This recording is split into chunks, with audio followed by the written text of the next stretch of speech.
La prestigieuse rue du Rhône à Genève offre une vision de ce que le savoir-faire helvétique peut offrir de plus raffiné.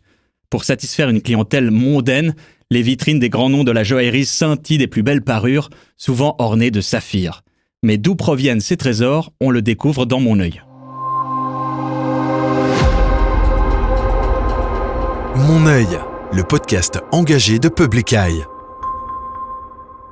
Je m'appelle Damian Vega et aujourd'hui on s'intéresse à la ruée vers le saphir à Madagascar, en Afrique de l'Est, où des mineurs fouillent la terre dans l'espoir de trouver un petit bout de rêve. Mais à qui profite vraiment le saphir d'Ilakaka, petit hameau devenu cité minière sans foi ni loi? J'en parle avec Julie Zog, bonjour. Bonjour. Tu es journaliste indépendante. Depuis New York, Hong Kong et désormais Londres, tu débusques l'inattendu, selon tes mots, pour la presse romande et internationale. Lauréate du prix d'investigation de Public Eye, tu t'es rendue à Madagascar pour écrire une enquête édifiante sur la part sombre de l'extraction du saphir. T'as donc suivi la trace des saphirs de Madagascar qui ornent les parures de certains joailliers comme Bucherer, Richemont, Gubelin. Qu'est-ce qui t'a donné l'idée et l'envie de travailler sur ce sujet ? Alors c'est un peu parti d'un hasard qui était le fait que j'étais en vacances à Madagascar et je suis tombée sur cette région minière qui est l'une des plus grandes régions d'extraction de saphirs au monde actuellement. Et j'ai vu les conditions dans lesquelles ça se faisait et j'ai donc décidé que c'était une histoire vraiment importante et que j'avais envie d'y revenir. D'autant plus qu'on m'a assez vite expliqué que plusieurs Suisses avaient été impliqués dans l'extraction et dans l'achat de ces gemmes. On va parler en détail justement de cette présence suisse à Madagascar. Mais si ici j'achète un bijou de luxe suisse, est-ce qu'il y a beaucoup de chances que le saphir vienne de Madagascar ? Oui, énormément. En fait, il y a certains pays qui étaient des pays producteurs de saphirs, ou certaines régions comme le Cachemire, le Sri Lanka, la Thaïlande, le Myanmar. C'était les régions traditionnelles d'où provenait le saphir. Mais ces mines-là sont quasiment épuisées, ou alors il y a eu des problèmes politiques, comme au Myanmar, par exemple, qui font que c'est devenu très difficile d'acheter des saphirs de ces pays-là. Et du coup, Madagascar est devenu le nouveau pays source pour les saphirs. On estime qu'environ 40 à 60% des saphirs qui sont utilisés sur le plan mondial viennent aujourd'hui de Madagascar. Et plus précisément de Ilakaka, essentiellement, là où tu t'es rendu. Oui, il s'agit du gisement le plus mature, le plus grand aussi. C'est quand même un gisement qui est réparti sur 4000 km². Les autres gisements à Madagascar sont nettement plus petits. Et ça ressemble à quoi alors quand tu t'es rendu sur le terrain ? Alors c'est vraiment assez impressionnant. C'est martien quasiment. On arrive là-bas, la terre rouge est criblée de trous. Il faut d'ailleurs faire attention de ne pas tomber dedans. Et en fait, c'est réparti sur une zone immense. On trouve ces mines sauvages qui sont apparues souvent comme des champignons en l'espace de quelques semaines avec un village qui naît juste à côté. Et les mineurs, qui sont pratiquement tous artisanaux, vont creuser ces trous avec des outils de fortune et en extraire le saphir. Et parmi ces mineurs, tu en as rencontré un qui s'appelle Kinawate, un mineur de 54 ans arrivé à Ilakaka en 1999. Tu arrives à nous raconter un peu ses espoirs et son quotidien ? Oui, c'était un personnage très touchant et vraiment impressionnant parce que donc, ça faisait plus de 20 ans qu'il exploitait le saphir à Ilakaka sans jamais s'être enrichi ou sans même avoir jamais fait de grosses prises. Il m'a raconté que sa meilleure prise avait été un saphir de 7 grammes qu'il a réussi à vendre 10 000 francs, une somme qui a encore dû être divisée entre 6 mineurs, donc c'est clair qu'il ne s'est pas vraiment enrichi. Et lui, tous les jours, prend sa baramine, comme il l'appelle. C'est donc une barre de fer taillée en pointe, une pelle, et il part à pied vers les mines. Et là, il retrouve son boyau qu'il a creusé avec un collègue, construit une poulie en bois, vraiment de manière totalement artisanale, attache un bidon en plastique dessus et descend sous terre. Et toi, tu es descendu aussi dans le trou ? Non, alors j'ai choisi de ne pas y aller, aussi parce qu'on m'a expliqué que les accidents, ils sont extrêmement fréquents. Ces mineurs descendent quand même à des profondeurs de 10, 15, 20 mètres, des fois jusqu'à 30 ou 40 mètres. Et les galeries sont quasiment pas étayées. Il y a 2-3 branches d'arbres qui servent un petit peu à étayer le trou, mais rien de plus. Et très souvent, ça s'effondre. Kinawate, le mineur que j'ai rencontré, m'expliquait qu'il y a quelques semaines, il avait perdu un de ses meilleurs amis qui était mort, enterré quand sa galerie s'est effondrée. Et il nous disait qu'ils avaient creusé pendant des heures, lui et ses collègues, et impossible de retrouver le mineur coincé sous terre. Et que lui, chaque jour, descendait la peur au ventre sans jamais savoir s'il allait remonter. Tu as ramené beaucoup de photos et de vidéos. D'ailleurs, j'encourage les gens qui liront ton enquête aussi à voir les documents visuels que tu as rapportés. On voit aussi beaucoup sur ces photos des adolescents et même des enfants. Est-ce que le travail des enfants, c'est aussi un gros problème dans ce secteur ? Oui, tout à fait. C'est pas un problème comme on pourrait l'imaginer, c'est-à-dire qu'on voit pas des enfants de 8 ans qui vont descendre dans la mine. Par contre, ce qu'on voit, c'est des adolescents, certains aussi jeunes que 13 ans. J'en ai rencontré un qui m'a raconté avoir commencé à descendre dans les mines à l'âge de 13 ans. Et parce qu'en Madagascar, en fait, à partir de cet âge-là, on est considéré quasiment comme un adulte. Et donc, on verra des adolescents qui minent et aussi des enfants âgés à partir de 5 ans qui vont là aider les parents à laver les gravats qui sont extraits de la terre dans la rivière. Donc, c'est un peu une entreprise familiale pour beaucoup, mais du coup, c'est des enfants qui vont pas forcément à l'école et qui vont pas réussir à changer leur vie. Et le travail dans les mines à Madagascar, c'est pire qu'ailleurs. C'est forcément une fatalité que les conditions soient aussi déplorables. Oui, alors c'est une réaction que j'ai beaucoup eue de gens qui disent oui, mais en Afrique c'est toujours comme ça, c'est la pauvreté, les mines de gemmes sont toujours artisanales, certes, mais j'ai parlé à quand même pas mal d'experts, de syndicalistes qui notamment ont vraiment une bonne vision d'ensemble de ce qui se passe dans les mines en Afrique et tous sont unanimes, ce qui se passe à Madagascar est quand même pire qu'ailleurs. On m'a expliqué que, par exemple, si on faisait une comparaison avec ce qui se passe dans les mines artisanales de cobalt en RDC, qui est un sujet qui a quand même pas mal été dans la presse ou autre, c'est vraiment pire. Les conditions sont pires, les protections sont moins importantes pour les mineurs. C'est clairement des conditions vraiment bien plus terribles et qu'on peut expliquer par l'immense pauvreté de Madagascar. C'est l'un des pays les plus pauvres au monde. La pauvreté y est vraiment... spectaculaire. Mais au final, en lieu et place de ces conditions déplorables d'extraction, on ne pourrait pas juste mécaniser cette industrie ? Alors malheureusement pas. Les pierres précieuses sont très fragiles et il est donc pas possible de les extraire de manière totalement industrielle comme on pourrait le faire pour certains autres minerais. En revanche, il y a une entreprise malgache qui a commencé à faire de l'extraction mécanisée à petite échelle mais néanmoins mécanisée. Et qui est en train de causer pas mal de soucis dans la région parce que, comme on dit certains interlocuteurs, ils ont retourné toute la vallée et ça cause des problèmes avec la nappe phréatique qui baisse et les puits qui commencent à s'assécher dans certaines régions. À l'époque, Ilakaka n'existait quasiment pas. Si j'ai bien compris, c'était un arrêt de bus. Ça a commencé, si j'ai bien compris, il y a plus de 20 ans, il y a 25 ans. Tu arrives à nous raconter un petit peu les débuts ? Oui, effectivement, comme tu dis, à l'époque, c'était vraiment juste un arrêt au bord de la RN7, qui est la seule route goudronnée du pays.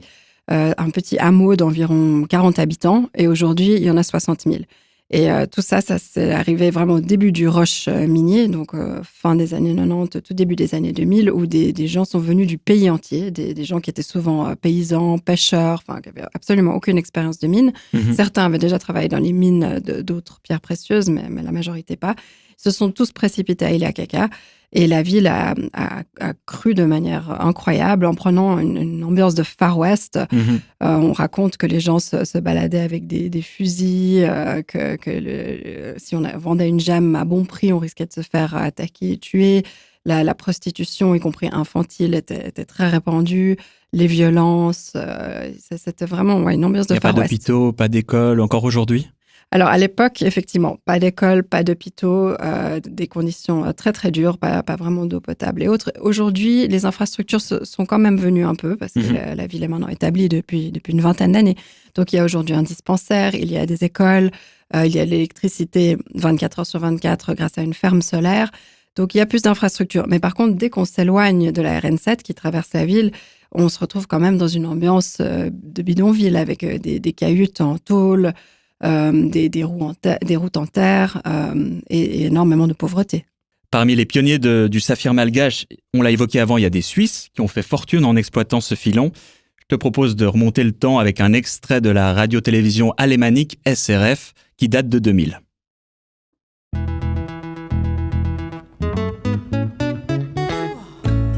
Le convoi de Werner fonce en direction d'Ilakaka, si vite que personne ne peut l'approcher. Beaucoup ont passé la nuit ici. Des centaines de personnes se pressent devant les stands de vente depuis que l'arrivée de M. Werner a été annoncée. Ils attendent avec les saphirs qu'ils veulent lui vendre. Car Werner paye les meilleurs prix. Il achète environ 60% de toutes les pierres trouvées à Madagascar. Un jour comme celui-ci, des milliers de pierres passent devant Werner Spaltenstein. 450 000. Dans le cadre de ton projet, tu as aussi parlé à certains de ces pionniers suisses. Ils portent quel regard sur leur activité ? Alors, c'est assez intéressant parce qu'ils ont, pour la plupart, la vision que c'est quand même une opportunité, qu'ils ont créé du développement dans le pays qui est extrêmement pauvre. Il faut le rappeler, c'est un pays où 70% de la population vit avec moins de $2 par jour. Donc, ils ont effectivement la sensation d'avoir quand même créé quelque chose sur place. Ce sont tous aussi des personnages assez exceptionnels, en fait, avec un peu une ambiance de cow-boy. Certains, comme le Zurichois qu'on a vu dans le reportage, arrivaient une fois par semaine avec son avion, avec des sacs remplis de billets de banque pour acheter, pour rafler tout ce qui se trouvait sur place. Entouré d'une garde rapprochée, c'est très Voilà, très pittoresque. exactement, c'est très pittoresque. Et le roman avec qui j'ai parlé, le Genevois, lui aussi, il est arrivé sur place avec 3000 francs et une machine à tailler les pierres fabriquées avec des anciens morceaux de voiture. Enfin, c'est des gens, des aventuriers, en fait, qui sont venus exploiter le saphir là-bas. Et les gens parlent volontiers de ce sujet. Oui, ils sont assez ouverts sur leur passé et sur tout ce qu'ils ont fait sur place. Certains sont encore impliqués dans l'industrie, comme Alex Leuenberger, qui a une société près de Thun, qui continue d'importer des pierres et de les vendre à la plupart des grandes maisons de joaillerie. D'autres en sont un petit peu sortis, comme Marc Nevera, le Genevois, qui lui s'est maintenant plus tourné vers un projet touristique et de taille de gemmes pour les vendre sur place aux touristes.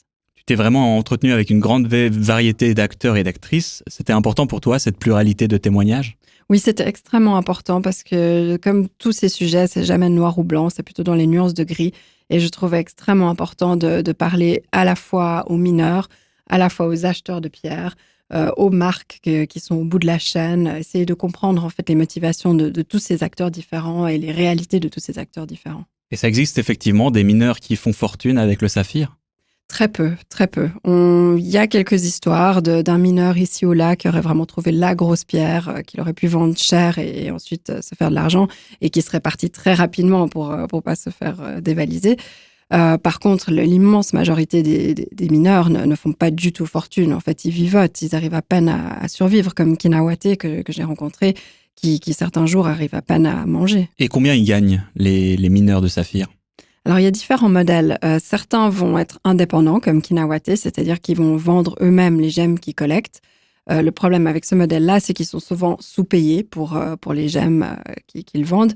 Un acheteur sri-lankais m'expliquait qu'il se fait 400% de profit quand il achète des gemmes aux mineurs. Donc, c'est vraiment des sommes souvent dérisoires que les mineurs touchent.